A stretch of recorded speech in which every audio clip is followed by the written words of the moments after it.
el derecho a decidir. Entonces, como les venía yo diciendo, ya ahora estoy tomando yo el sombrero de ser familia y voy a contarles por qué esto debe importarle a las familias. Lo hemos dicho que han sido identificadas como la primera y principal fuente de apoyo para las personas con discapacidad intelectual.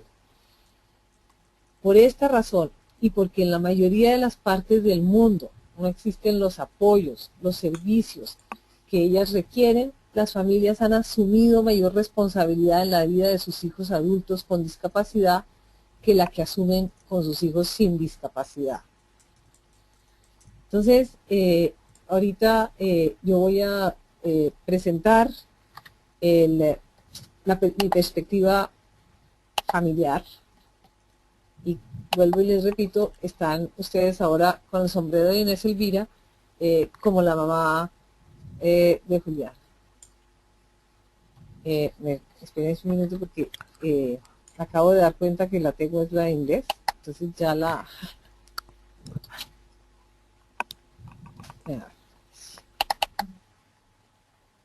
Okay.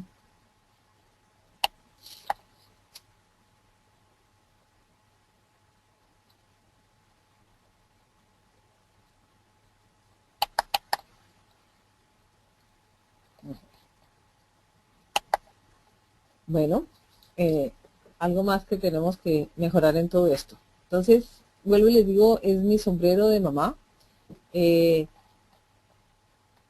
Yo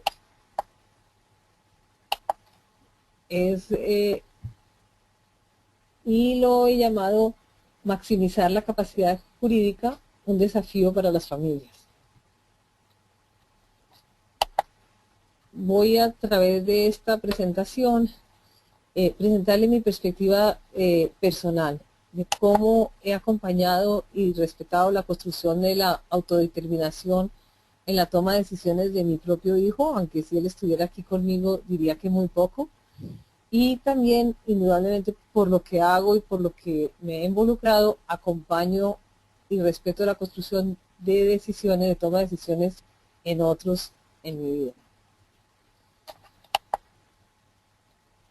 Ustedes, voy a presentarles aquí lo que yo soy como mamá, indudablemente como persona, mis valores y mis compromisos, lo que hago con otras familias, la comprensión de hoy que tengo y el aprendizaje que he tenido a través de un viaje personal con mi hijo, que ya tiene 26 años, y con familias en todo el mundo que han sido generosas en contar sus historias y darnos información. Indudablemente, siendo parte del cambio, yo considero que parte de lo que a mí me moviliza es que estamos en momentos muy interesantes de transformación de la realidad que vivieron familias hace 30, 40, 50 años, cuando le nació un hijo con discapacidad intelectual. Y para mí la vida de Julián ha sido moverme en el cambio, y como digo yo, hay un momento dado en que uno quisiera que ya no le dijeran, no, es que es un cambio de paradigma, pero eso es parte de lo que yo soy. Cuando yo apoyo la toma de decisiones, mis preguntas tienen que ver con quién soy yo, mis propios valores, mis creencias, mi propia historia en relación con la discapacidad. Sería muy distinto que mi hijo fuera recién nacido a lo que han sido 26 años de una historia de vida en su compañía. Eso ha sido un propio crecimiento con Julián, pero también un cambio de situaciones, ¿sí? Cuando Julián, mi ejemplo es cuando Julián nació, la primera cita, la primera conferencia que yo asistí, era una psicóloga en la cual decía ella, y hablaba en ese momento, de cómo a la persona con discapacidad intelectual se le educa para la obediencia. Es como la expectativa de todo el mundo, es que sean obedientes, que hagan lo que toca, y hoy en día, a través de estos 26 años, ha sido un cambio de paradigma, que es todo lo que es autodeterminación, ¿sí? Cómo fortalecer la toma de decisiones de Julián, la autodeterminación.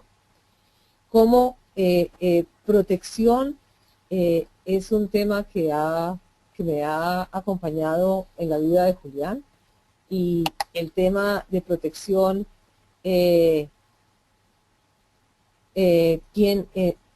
lo que significa proteger y ser autónomo, cómo son dos cosas no son tan complementarias la una a la otra, cómo la familia tomando decisiones y cómo todo el nuevo que nos están presentando, que es una planeación dirigida por la persona.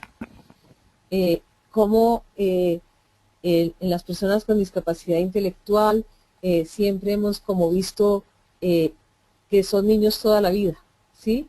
Y hoy en día todos sabemos que eso es un poco de lo que estamos tratando de transformar, la visión de lo que es un niño, de lo que es un adolescente, de lo que es un adulto joven y un adulto y una persona mayor. Hemos visto una transformación en decidir por a decidir con. Entonces eso toma una cantidad de cosas en la toma de decisiones y las consecuencias. Y toda la historia de segregación que se ha vivido y hoy en día es inclusión en la comunidad.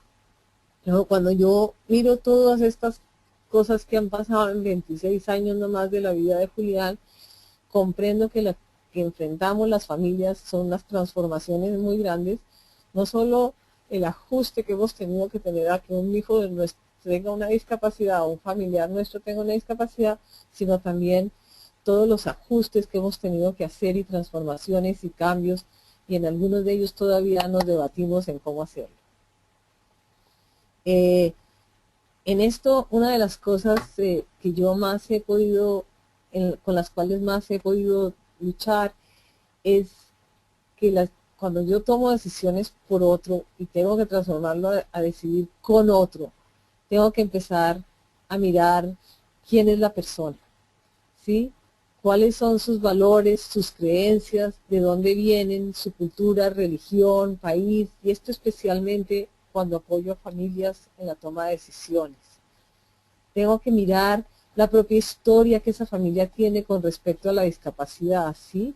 En todos esos puntos que yo les decía, pues yo ahí les mostré mi propia historia, lo que ha significado pasar de la primera charla que uno oye, en que se educa para la obediencia, a decir hoy Julián toma decisiones. También a las familias es importante mirar qué posibilidades hay de tener qué quieren y qué necesitan, ¿sí? Porque es muy distinto lo que las familias quieren y necesitan dependiendo del ciclo de la vida de la familia, dependiendo de la persona. Pero para mí lo más importante es entender que la decisión que esa familia está tomando es de ellos y no es mía. Y eso mismo lo hago con Julián, con muchísimas más dificultades, pero es como lo que tratamos de hacer.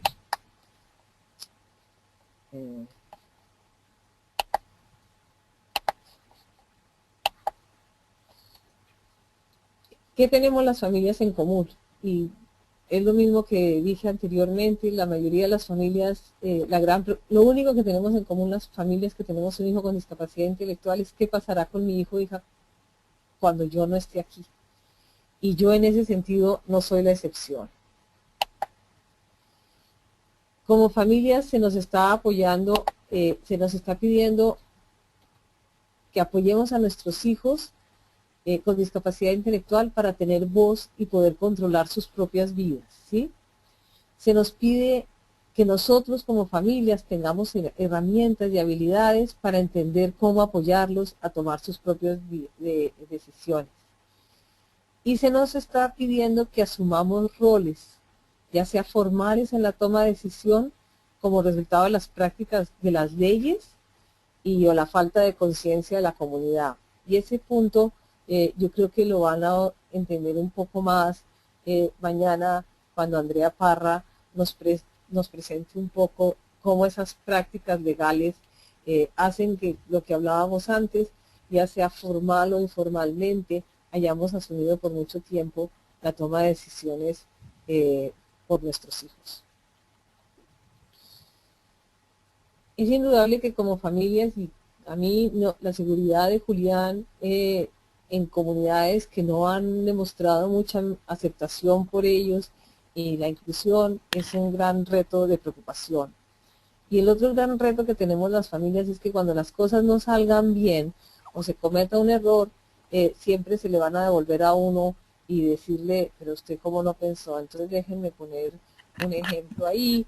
Si nuestro hijo toma una mala decisión, si Julián, por ejemplo, eh, toma una mala decisión y... perdón,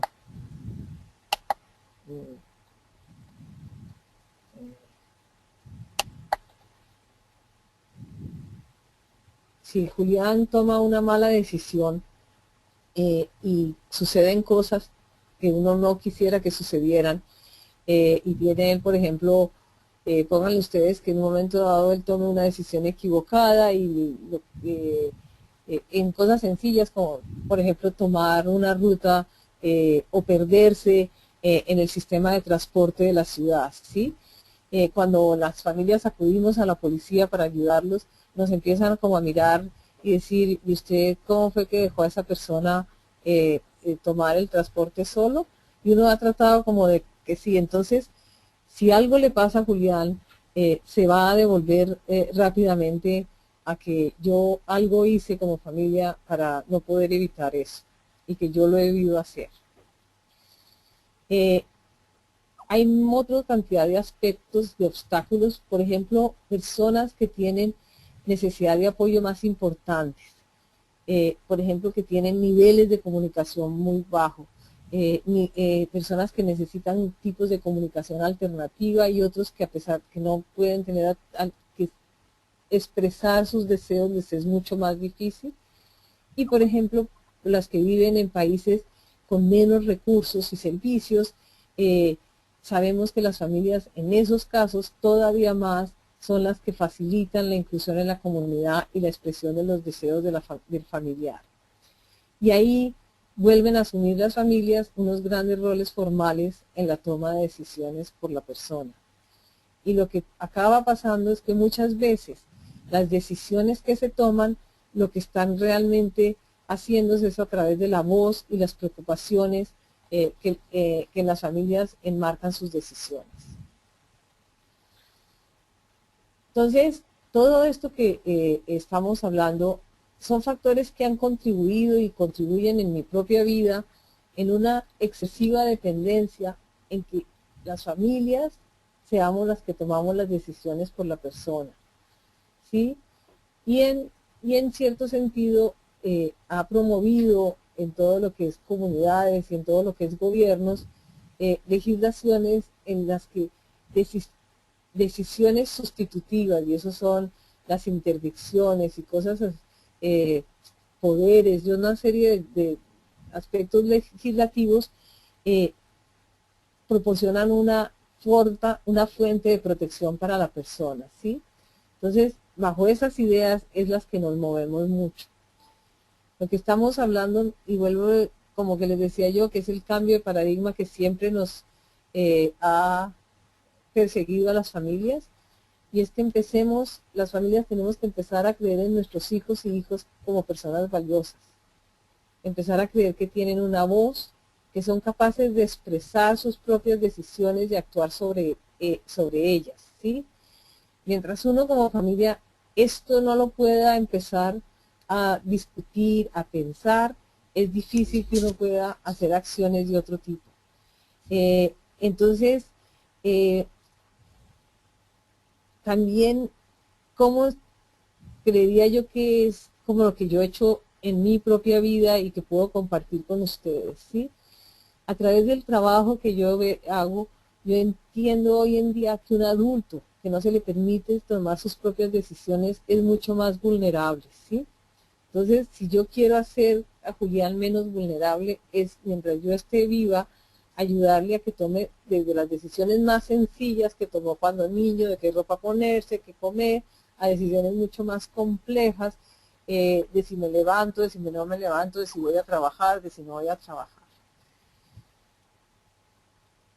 Entonces, Sí, en ese recorrido estoy entendiendo, y no crean que lo entiendo del todo, como un futuro más seguro para Julián es cuando él pueda ser apoyado a tomar sus propias decisiones. Y debo encontrar unos grupos, y sé que tenemos ya unas par de preguntas a las cuales me voy a hacer referencia sobre redes de apoyo, para que Julián pueda ser apoyado cuando yo falte, ¿sí?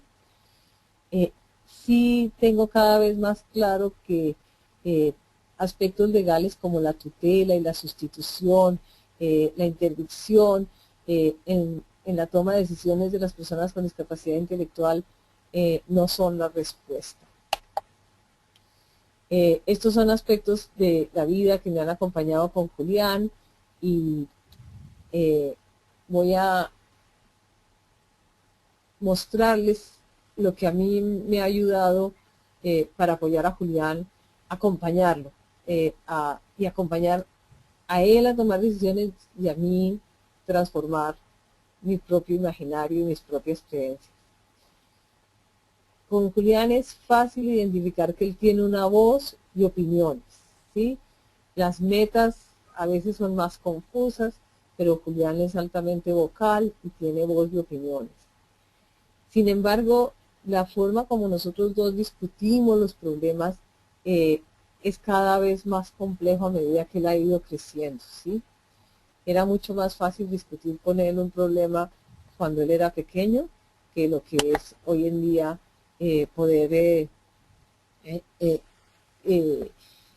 discutir temas como quiero irme a vivir solo, yo no quiero seguir viviendo con mi familia, mis papás son muy cansones, porque yo tengo que seguir viviendo y no como mis hermanos que se fueron a vivir solos, yo me quiero casar. Al mismo tiempo, en ese buscar la independencia de Julián, hemos asumido riesgos más altos y los vemos de manera diferente. Entonces, donde yo veo riesgo, Julián ve una oportunidad. Entonces, cosas tan sencillas como pareciera tomar el transporte público, ¿sí? Para Julián es la oportunidad más grande de poder ir a donde él quiere, sin depender de que nadie lo lleve, llegar allí. Y para mí, pues es todo el riesgo, desde riesgos como qué pasa si hay un incendio en donde él está, cómo va a reaccionar, ¿sí? Hasta riesgos en que el abuso de otros, el que él tome una decisión que no es la más adecuada en un momento dado y se pueda meter en problemas, ¿sí? Entonces, pero es una manera diferente de mirar lo mismo, es transporte público. Las metas y las sueños de Julián y míos pueden ser similares, ¿sí? Pero cómo hacer esas metas y esos sueños realidad es lo que diferimos ambos.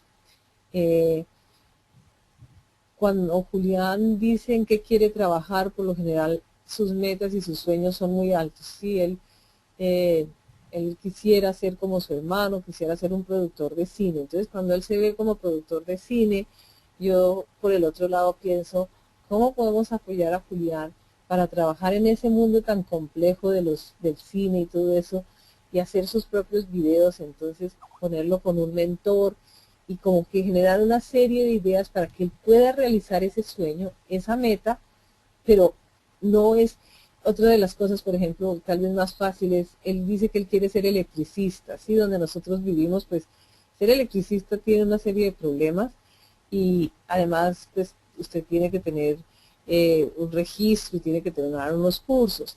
Entonces buscamos muchas veces, bueno, ¿será que lo que a Julián le gusta es trabajar con cables y pueda ser como un ayudante de alguien que cambia bombillos y todo eso, y eso pueda ser asimilable a su sueño? Lo que hemos encontrado es que la realidad es un camino mucho más complejo de lo que es la teoría. El vivir el día a día con Julián y el tratar de hacer todas estas metas, el escuchar su voz, el tratar de responder a su voz, el tratar de hacer comunidades más inclusivas, ha sido un camino mucho más complejo del que hubiésemos querido, y se vuelve más complejo cada vez.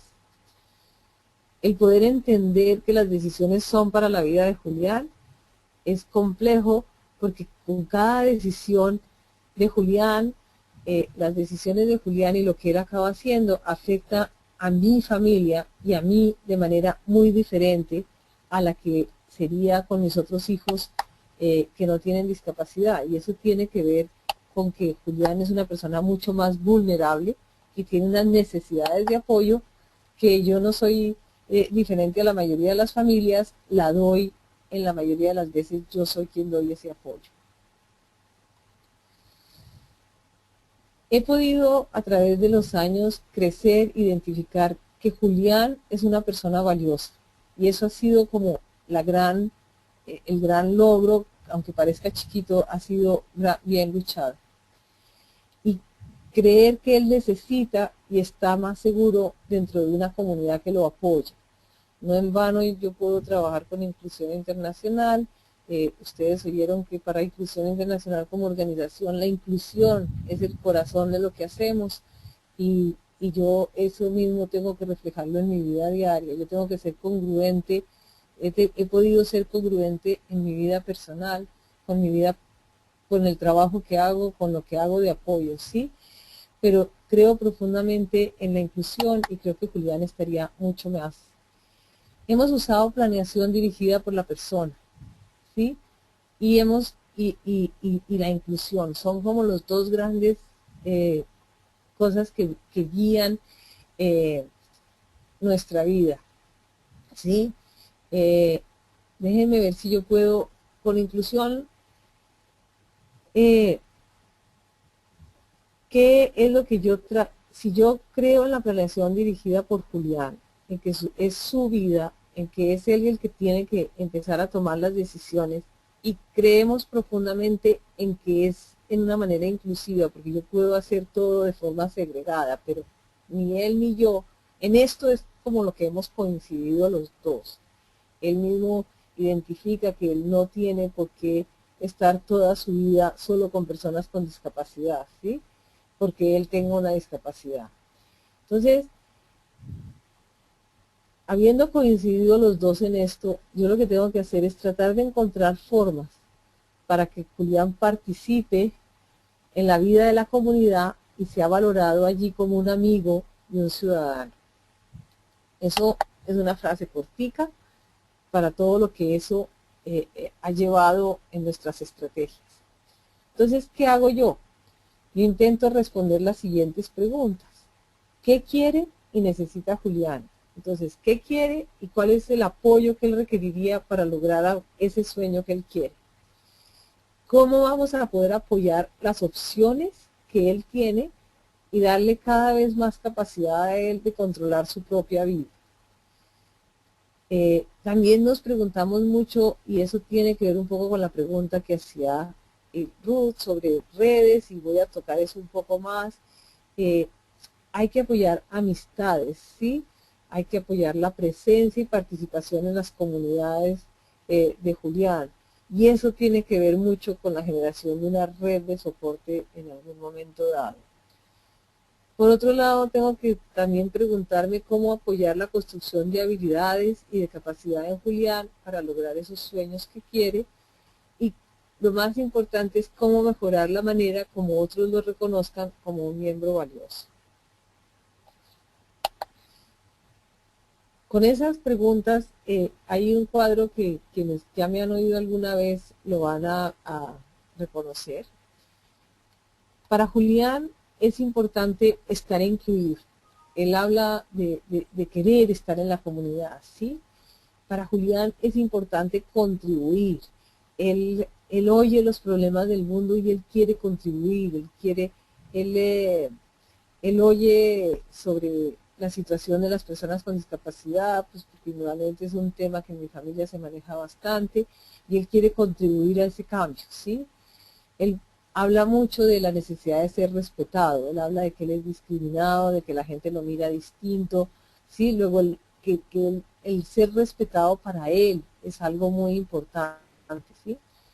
Para Julián es muy importante compartir los lugares que otros comparten, entonces para él es importante ir a conciertos, estar y que sea adecuado a su edad, los bares es importante, los conciertos es importante, ¿sí? Un lugar de trabajo dignificante es importante, ¿sí? Y para Julián, tener elecciones es importante, ¿sí? Él quiere poder, él tiene sueños y quiere hacer elecciones con esos sueños. Si yo veo en Julián todo eso importante, yo empiezo a mirar cómo puedo yo apoyarlo. Si para él es importante estar incluido, yo lo que me pregunto es, ¿cómo puedo yo garantizar la participación de Julián en la comunidad? Si es que él contribuya, yo empiezo a entender que él solo puede contribuir en la medida que él desarrolle más capacidades y más habilidades y pueda entender a los otros, ponerse en los zapatos de los otros, entender que los derechos no son en una sola vía, sino que los derechos tienen deberes y todas esas cosas que parecen sencillas pero no son tan fáciles de discutir con él. Él quiere ser respetado, entonces nosotros promovemos mucho roles reconocidos y significativos en la comunidad, ¿sí? Entonces, los lugares donde Julián aparece tienen mucho que ver con que tiene 26 años. Él no va y toma clases con niños de 9, 8, 9 años. Él va y toma clases en donde hay personas con 26 y 30 años y allí lo apoyamos para que lo pueda hacer, ¿sí? Por ejemplo, él toma un curso de fotografía con personas que no tienen discapacidad, pero nosotros no podemos ser ingenuos y pensar que él puede participar allá cuando el profesor es un profesor que no tiene entrenamiento en eso, y lo que hacemos es pedir que él pueda asistir con un soporte, y por lo general ese soporte tratamos de que sea un muchacho como de la misma edad que él, que pueda ayudarlo a entender mejor lo que se está trabajando en esa clase. En compartir lugares comunes, nosotros garantizamos que Julián tenga su presencia en la comunidad, ya sea en nuestra comunidad cercana, de nuestra familia, de nuestros amigos, de nuestro vecindario y en la comunidad cercana de la ciudad. Y para tener elecciones lo que hemos encontrado es que Julián tiene que desarrollar cada vez más autonomía. Entonces, el uso del dinero, por ejemplo, es algo que le da a él autonomía y toma de decisiones, no las mejores. Pero entonces, ¿cómo hacemos ese balance en que él pueda tomar, por ejemplo, las decisiones? Cuando él utiliza dinero, lo utiliza mucho en qué comer, no siempre son las más adecuadas, y ahí tenemos como grandes dificultades él y yo en ponernos de acuerdo. Julián tiene una voz y necesita oportunidades de ser consultado y escuchado. Por otro lado, yo necesito entender sus sueños y metas. Necesito apoyar a Julián a actuar con su propia voz, a dejarlo crecer y aprender de sus decisiones. Y créanme que esto es lo único que yo creo que esto ha sido fácil, es entender los sueños y las metas de Julián. Con los otros dos todavía tengo grandes dificultades. Y Julián diría que con la primera también, pero yo como familia lo que proveo es apoyo. Estoy siempre trato de trabajar con Julián para encontrar la mejor solución u opción. Pero estamos encontrando dificultades en este camino, ¿sí? Y tenemos un imbalance de poder. Julián puede decirme qué quiere y todo eso, pero si yo no lo escucho, yo finalmente puedo poner mi voz sobre la de él, ¿sí? Entonces, eso es un problema ahorita, que Julián ya es adulto y necesitamos llenar días en que no hay trabajos y que conseguir trabajo no ha sido fácil. Entonces, la opción que nos presenta la ciudad donde vivimos es programas de día para adultos. Entonces, es que Julián vaya de 8 a 9, de 8 a 4 a un sitio donde solo van personas con discapacidad, ¿sí? Y se pasan el día ahí haciendo cosas. Siempre entonces a mí se me dice que por qué no meto a Julián en uno de esos programas. Eso no es lo que Julián quiere. Si yo no escucho la voz de Julián, lo acabo metiendo en eso y empezamos a pelear durante 1 año, 2 años, pero finalmente yo tengo una capacidad de imponer mi forma de pensar sobre Julián. Y ese es el imbalance de poder que tenemos él y yo. Tenemos información diferente, ¿sí? Y la forma como usamos la información que tenemos lo hacemos distinto. Entonces, eso también ha sido una dificultad que encontramos. Como yo les decía, es la diferente manera de verlo, donde Julián ve oportunidades, yo alcanzo a ver todos los riesgos y eso nos propone grandes dificultades en toda esta construcción. Las decisiones impactan nuestras vidas diferente, aun cuando Julián podamos haya logrado una gran cantidad de cosas en su vida, Julián necesita de mucho apoyo y la mayoría del apoyo lo doy yo como familia, ¿sí? Luego, cuando a Julián lo decidimos que vaya a trabajar en algo, y ustedes, yo no sé, me van a perdonar que yo no sé qué es lo que estoy haciendo, yo no estoy tocando nada, esto es como el computador está vivo. Cuando él toma una decisión, impacta mi vida en una manera desproporcionada a la que la misma decisión tomada por otro de mis hijos sería. Entonces Julián quiere irse a vivir solo, él solo, él no quiere seguir viviendo con nosotros sus papás. Si nosotros hacemos eso, que fue lo que mis hijos otros hicieron, cuando ellos se fueron, pues eso a mí no me impactó, yo no tenía que estar pendiente de la casa de ellos ni nada de eso, pero si Julián se fuese a vivir solo, la que tendría que estar pendiente de esa nueva casa sería yo, ¿sí? Entonces yo ya no manejaría mi propia casa, sino además de toda la casa que Julián está, así fuera con apoyos. Ni hablar las decisiones, esas decisiones lo que impactan económicamente, y ahí podríamos entrar a muchas cosas. Y lo otro que yo creo que ha sido lo más difícil en todo esto es que ustedes se acuerdan que yo dije que hay dos cosas en que Julián y yo ya coincidimos. Uno, que sí es que la planeación va a ser dirigida por la voz de Julián y que inclusión es lo que queremos hacer. Y garantizar la inclusión de Julián ha sido una gran tarea compleja, especialmente ahora en edades posteriores. Luego, nuestra discusión con Julián y conmigo es un balance y equilibrio constante, en que tenemos que ver a Julián como persona, qué habilidades y fortalezas tiene, qué deseos y sueños, las posibilidades que el medio nos da en ese momento, cuáles son las necesidades de apoyo, las salvaguardias, y esto es una gran discusión en la toma de decisiones, porque por más que uno apoye, siempre tiene que tratar de proteger a la persona porque él es vulnerable, ¿sí? Entonces esas salvaguardias son como la gran discusión que hace. Mis temores, los riesgos que hay, mis creencias y valores y mi responsabilidad. ¿Qué podemos aquí? Yo voy a finalizar como una serie, el decálogo de la familia, ¿sí? Y son como ideas de qué podemos hacer nosotros como familias para poder acompañar a nuestros hijos en estos procesos de su derecho a tomar decisiones. Yo creo que tenemos que aprender más acerca de cómo apoyar a las personas a tomar sus propias decisiones, ¿sí? Animar a nuestros hijos e hijas a desarrollar habilidades de toma de decisiones a medida que crecen y se desarrollan. Si cuando son niños no les dejamos tomar decisiones como qué ponerse, qué quieren comer, difícilmente cuando ya son adultos, decisiones mucho más complejas van a tener ellos las habilidades para poderlo hacer. Y uno mismo también crece con esas decisiones, ¿sí? Porque las decisiones de los niños son a veces de menor riesgo que las decisiones de un adulto.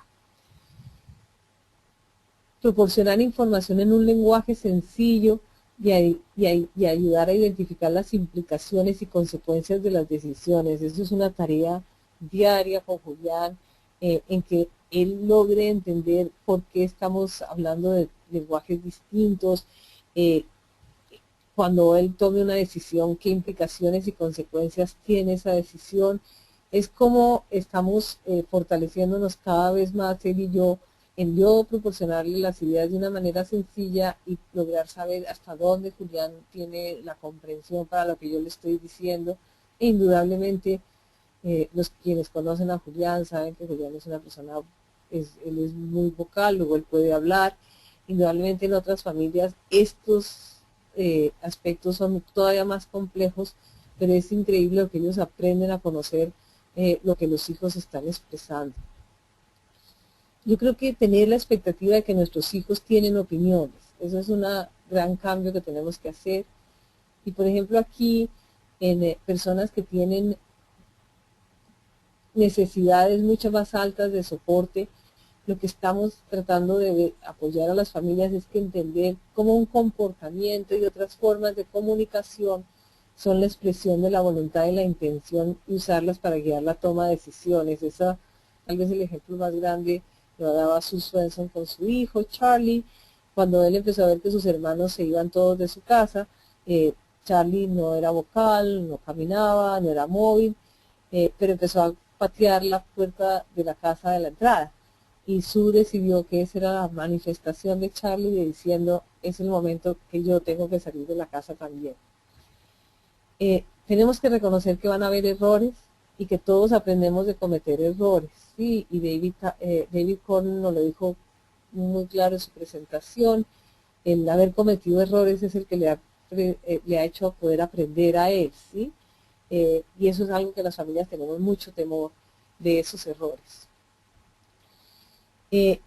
Indudablemente, si uno logra pasar por todas estas etapas, pueden con mayor tranquilidad comprometerse al apoyar la toma de decisiones.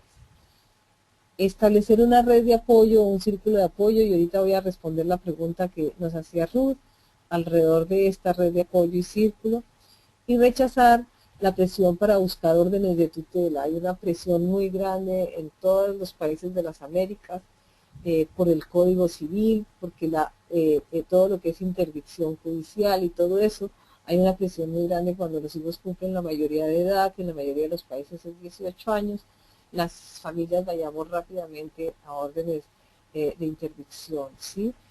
Y lo otro que se propone mucho es poder hablar sobre el tema, consultar con otros, y yo creo que este tipo de webinarios es lo que nosotros pretendemos como hablar con otros, ¿sí? Entonces, yo con esto finalizo y quiero finalizar con esta diapositiva, que es el camino al cañón de Chicamocha en Colombia. Es un camino tortuoso, tiene curvas muy complicadas, estamos al borde del precipicio siempre, pero es un camino que tenemos que tomar si queremos llegar al final.